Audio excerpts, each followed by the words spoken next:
एक बात मैं बता दूं, ये लग्न राशि के हिसाब से एक तो विचार का तो कई सिस्टम होता है, ये इस तरह सिखाने की कोई बात नहीं है।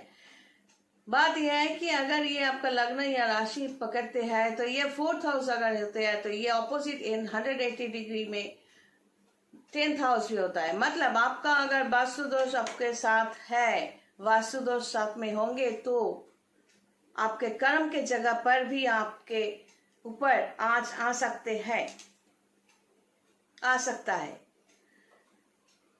अगर लैंग्वेज में कोई प्रॉब्लम हो उसमें हंसने की बात नहीं है, अगर कुछ देखकर बोल रही हूँ उसमें हंसने की बात नहीं है। खुद को डफर या इडियट समझाने की कोई जरूरत नहीं है। मैं क्या बोल रही हूँ अपने प्रोफेशन को लेकर ये समझना जरूरी है। और अगर अच्छा ना लगे तो ये वीडियो बंद कर सकते हो।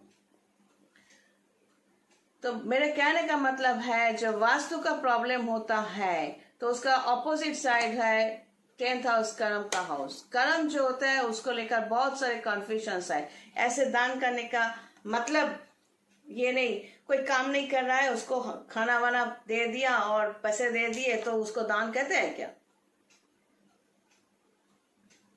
मतलब वो दान करने से आपको कोई तकलीफ नहीं होगी?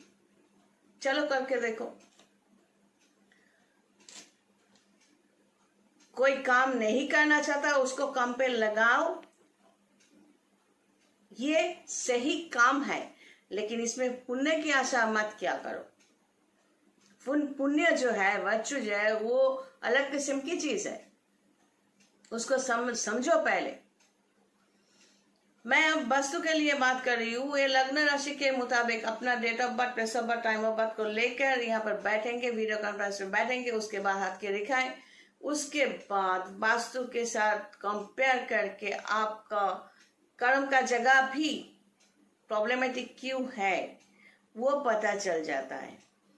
अब दोनों जगह पर इम्पोर्टेंट, बहुत ही लाइफ में इम्पोर्टेंट है नेगेटिव ऊर्जा, मतलब नेगेटिव वायु, नेगेटिव वाइब्रेशंस। जैसे कि मैंने कहा था ना कि ये इंसान बैठे होंगे तो यहाँ पर एक वाइब्रेशन या फ्रीक्वेंसी होता है, और हमारे सिस्टम में चलने के जरिए ये फ्रीक्वेंसी पॉजिटिव होता है, किसी का नेगेटिव इनबिल्ट होता है। कोई पैदाइशी नेगेटिव पर्सन होंगे तो उनका ऊर्जा भी नेगेटिव ही होंगे। तो इस तरह एक चीज का एक चीज को रखो, उसका भी ऊर्जा होता है। घर में जो वायु है वो भी पॉजिटिव नेगेटिव होते हैं। तो मैंने हमेशा कहा कि मेरे क्लाइंट्स को मैंने कहा कि किस तरह की फर्नीचर्स है, जैसे मैं वीडियो कॉलिंग करती हूँ, फर्नीचर्स को दिखाओ, हम देख के बता देंगे। जो नेगेटिव फर्नीचर्स है या चीजें हैं उसको निकाल दो, क्योंकि ये नेगेटिव ऊर्जा आपके जिंदगी में बहुत भारी पड़ेगा। वास्तु को मानना चाहिए, वास्तु के ऊपर सब कुछ है, सिस्टम के अंदर सब कुछ है, सिस्टम के बाहर कुछ नहीं है। ये जो पृथ्वी ऐसे ऑर्बिट में सूरज के चारों तरफ घूम रहे हैं ना, इस ऑर्बिट से एक सेकंड भी पृथ्वी हिल गया तो हम सब खल्लास। सब कुछ सिस्टम के अंदर है, सिस्टम के बाहर कुछ नहीं है। हम लोग घूम फिर कर इसी दुनिया में आते रहेंगे जब तक दुनिया रहेगी, और तब तक हम लोग पैदा होते रहेंगे, मरते रहेंगे, पैदा होते रहेंगे, मरते रहेंगे। अपने कर्मों के हिसाब से कहां पर जन्म लेंगे वो तैयार करके ही आएंगे। यहां से हम लोग का मुक्ति नहीं है, और इसी को माया कहते हैं। जब भी आप सच को समझ जाओगे तब ये माया आपको भी समझ में आ जाएगी। तब आपको पता चलेगा आप थे कौन, आप हो कौन, क्या रिश्ता है, रिश्ते का मतलब क्या है। सब कुछ माया ही तो है। अगर आप मर जाओ, मरने से पहले तक सब कहेंगे आपको, आपके सिवा रह नहीं सकता। अब मरने से 3 दिन बाद सब अपनी जगह पर। लेकिन इसमें कोई बुराई नहीं है, दिस इज नॉर्मल। इस डायमेंशन से कोई निकल जाए, इस ऑर्बिट से कोई निकल जाए, जिस किसी का ऑर्बिट स्टॉप हो गया है, मतलब कोई मर जाता है तो उनको उनके डायमेंशन में रहने देना चाहिए। ये श्राद्ध के नाम पर या मृत्यु के बाद जो भोज होता है उसके नाम पर किसी भी कारण से उनको उनके साथ कनेक्ट करने की जो इच्छा है ये गलत है। किसी का जीवन अगर स्टॉप हो जाता है, बस आप भी वहां से साइड में आ जाओ, उनको उनके डायमेंशन में रहने दो, आपके साथ उनका रिश्ता खत्म। ये रिश्ता जो है ये एक माया है, ये सोच है, ये इमेजिनेशन है। हार्ट जो है, माइंड जो है, माइंड बॉडी में कहां पर है? डॉक्टर्स ने देखा क्या? हार्ट जो है, बॉडी जो है, बॉडी में क्या है? फ्लेश एंड ब्लड ऑर्गन्स तो है, मशीन है। हार्ट धक धक करता है, ये ना पल्स जो है टिक टिक करता है, और क्या है?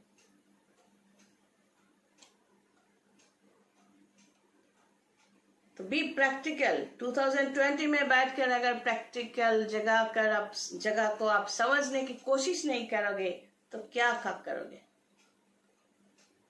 कोई मर जाए तो उसको बुलाने की कोशिश मत करो, आपके साथ उनका रिश्ता खत्म। जो कुछ रिश्ता बनाया था, पैदा होने के लिए एक माँ चाहिए, एक बाप चाहिए, मतलब एक नारी चाहिए, एक पुरुष चाहिए। नेचुरली एक इंसान का फल भी होता है, एक पेड़ का भी होता है, कुत्तों का होता है, कई जानवर का फल होता है। अब इस फल को समझाया जाता है कि ये तेरा माँ है, ये तेरा बाप है, ये समाज है, ये रिश्तेदार है, ये वो है। मानो तो बहुत कुछ है, ना मानो तो कुछ भी नहीं है। दोनों में कुछ भी ऑप्शन ले लो, बुराई नहीं है, प्रॉब्लम नहीं है। सिस्टम के बाहर, मतलब समाज के अपोजिट साइड में थोड़ा चलने की कोशिश करोगे, थोड़ा तकलीफ तो होगी।